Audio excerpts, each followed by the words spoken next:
कहा जाता है कि यूपी को साधे बिना दिल्ली की कुर्सी पर बैठना काफ़ी मुश्किल है।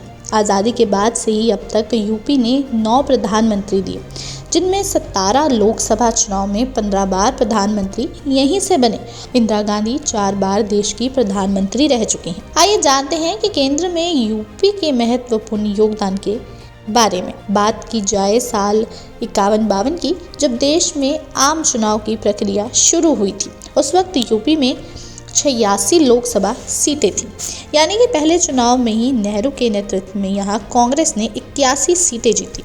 नेहरू 4 बार देश के प्रधानमंत्री भी रहे। उनके निधन के बाद लाल बहादुर शास्त्री देश के दूसरे प्रधानमंत्री बने। शास्त्री ने इलाहाबाद सीट से चुनाव लड़ा। उनके निधन के बाद इंदिरा गांधी 24 जनवरी 1966 में पीएम बनी। रायबरेली से अपना कर्म क्षेत्र बनाया और 1967 में इंदिरा के नेतृत्व में कांग्रेस ने 47 सीटें यूपी से लोकसभा को जीती, जबकि 1971 के चुनाव में इनका आंकड़ा 73 तक जा पहुंचा था। हालांकि इमरजेंसी के बाद रायबरेली इनको निकार दिया और चुनाव हार गई।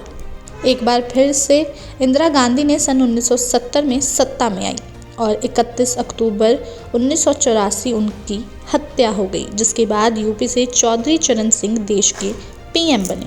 इमरजेंसी के बाद हुए चुनाव में चौधरी भारतीय लोक दल बनाकर चुनाव में उतरे और यूपी की सीटों से 85 सीट्स में से 85 जीत कर उन्हें जीत मिली और साथ ही साथ कांग्रेस ने वहीं अपना खाता तक नहीं खोला। वहीं इंदिरा गांधी के बेटे राजीव गांधी भी यूपी से देश के प्रधानमंत्री बने। उनके चुनाव में देश में 415 सीटें आईं, जिसमें यूपी में से 85 सीटों में से 83 सीटों में उनकी जीत हासिल हुई। राजीव गांधी यूपी से 5 बार पीएम रह चुके। उनके इस दुनिया से चले जाने के बाद वीपी सिंह देश के नए प्रधानमंत्री बने। वीपी सिंह फतेहपुर से सांसद बनाए गए और जनता दल और समर्थन से उन्होंने सरकार बनाई। उस वक्त की बात की जाए तो जनता दल 85 में से 54 सीटें जीतकर सबसे बड़ी पार्टी बन गई।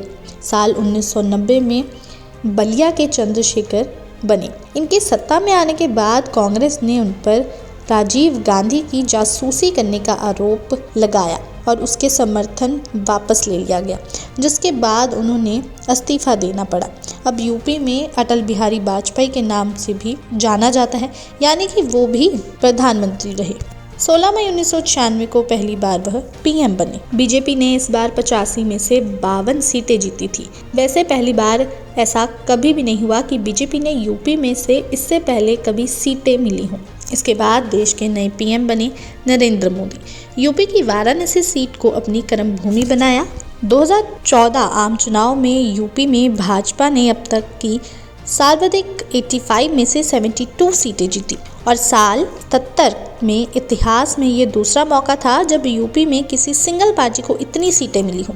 इससे पहले कांग्रेस ने 1984 में 85 में से 83 सीटें जीती थी। अब 2024 में मोदी तीसरी बार वाराणसी से ही प्रत्याशी हैं। 400 पार का नारा देकर लोगों से वोट मांग रहे हैं, यानी कि लिहाजा सभी का फोकस सबसे बड़े यूपी पे ही पड़ा है। ब्यूरो रिपोर्ट, नेशनल बस।